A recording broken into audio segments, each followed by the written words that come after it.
Hi! இன்னைக்கு ராகி வச்சு dish செய்ய போகிறேன். ராகி அடை. ஒன்று ஸ்வீட்டு, ஒரு காரம் ஒன்று. ஃபஸ்ட்டு காரத்துக்கு வெங்காயம், ஒரு வெங்காயம், பெரிய வெங்காயம் நறுக்கியிருக்கேன். பச்சை மிளகா 2, தேங்காய் கொஞ்சம் பல்லு பல்லாக கட் பண்ணி வச்சுருக்கேன். வேணுன்னா நம்ம திருவியும் வச்சுக்கலாம். இதோட சேர்த்து கருவேப்பிலை, கொத்தமல்லி, முந்திரி, வேர்க்கடலை இதெல்லாம் சேர்க்கலாம். நான் ஒரு கப்பு ராகி மாவு எடுத்திருக்கேன்.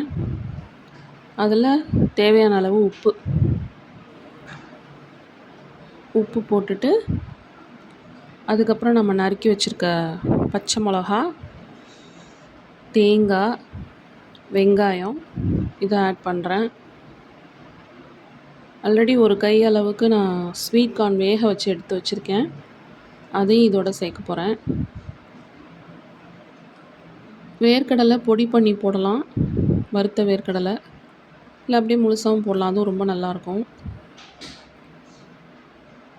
இதோட இஞ்சி பூண்டு பேஸ்ட்டை ஆட் பண்ணணும். ஆட் பண்ணி தண்ணி நிறையா ஊற்றக்கூடாது.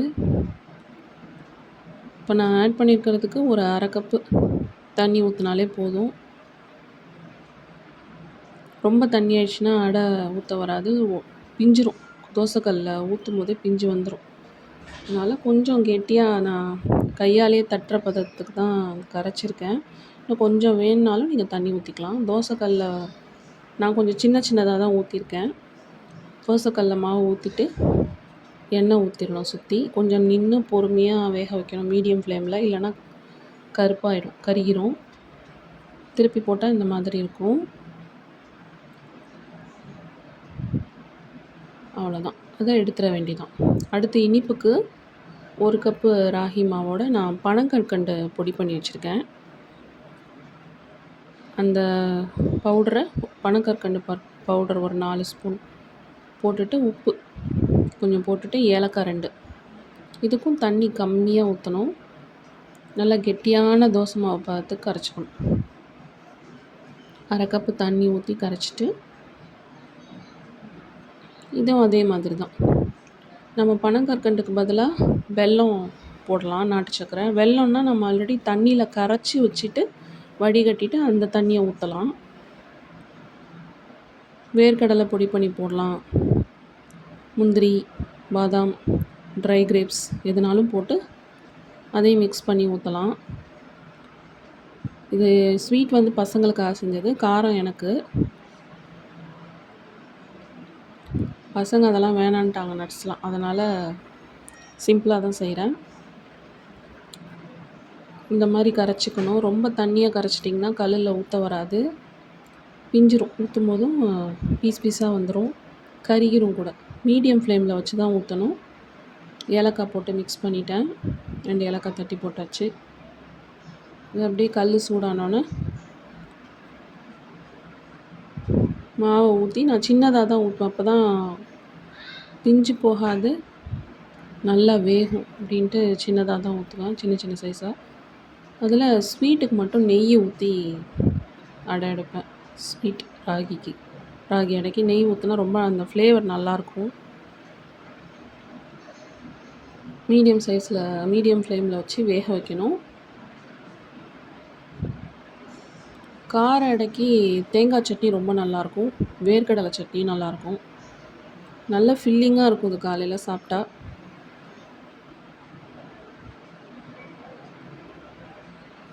ராகியில் அயனும் இருக்குது, கால்சியமும் இருக்குது. ரொம்ப நாள் கால் வலி, இடுப்பு வலி இருக்கிறவங்க, மூட்டு வலி இருக்கிறவங்களாம் ராகி சாப்பிட்டோம்னா, கேழ்வரகு சாப்பிட்டா ரொம்ப நல்லது. நிறைய விதத்தில் சாப்பிட்லாம். கூழ், கஞ்சி, கொழுக்கட்டை, புட்டு, தோசை, அடை, அது மாதிரி நிறையா செஞ்சு சாப்பிட்லாம். இப்போ என் சின்ன பையன் வந்து அவனே தோசை ஊற்றுறேன்ட்டு ஊற்றிட்டுருக்கான், ரிஷ்வந்த். அவன் தான் அவனுக்கு ஊற்றிக்குவேன்ட்டு பொடி தோசை ஊற்றிட்டுருக்கான். கொஞ்சம் ஊற்றி வேறு மாதிரி தேய்ச்சிட்டான். அப்புறம் நான் அட்ஜஸ்ட் பண்ணி நான் ஊற்றினேன்.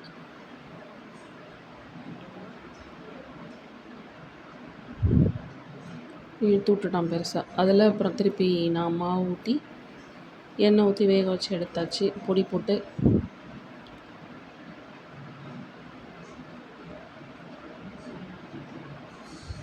தேய்ச்சிட்டு எண்ணெய் மேலே ஊற்றி பொடி தூவி எடுத்து அவனே தான் எடுத்தான். தோசை திருப்பியால் அவன் தான் எடுத்தான்.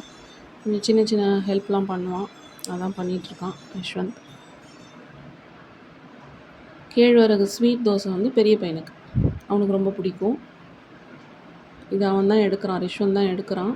எடுக்க தெரியல கொஞ்சம், ஆனால் எடுத்துட்டான். அது பார்த்துட்டே சிரிச்சிட்டே நிற்குது ஃபோட்டோவில் எடுத்துட்டேன்ட்டு.